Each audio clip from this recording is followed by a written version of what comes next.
একদিন এক গরিব ছেলে মসজিদের বাইরে বসেছিল। তার পকেটে ছিল মাত্র 1 টাকা। সে ভাবছিল, এই 1 টাকায় সে কি করবে? খাবার কিনবে, না অন্য কিছু? এমন সময় মসজিদের একজন ইমাম সাহেব আসলেন। ইমাম জিজ্ঞেস করলেন, তুমি কাঁদছ কেন, বাছা? ছেলেটি বলল, আমার কিছুই নেই, পকেটে শুধু 1 টাকা। আমি জানি না কি করব। ইমাম হাসলেন, তুমি এই 1 টাকাটাকে সদকা করো, আল্লাহ তোমার জন্য রাস্তা খুলে দেবেন। ছেলেটা কিছুটা দ্বিধা নিয়েই সেই 1 টাকা সদকা করে দিল।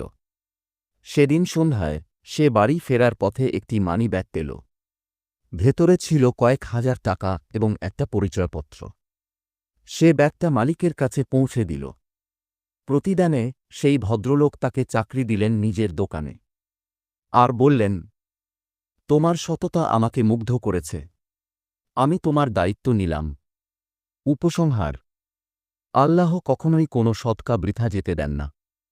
তুমি যদি বিশ্বাস নিয়ে সামান্য কিছু দাও, আল্লাহ তা পাহাড় সম প্রতিদান দিয়ে ফেরত দেন।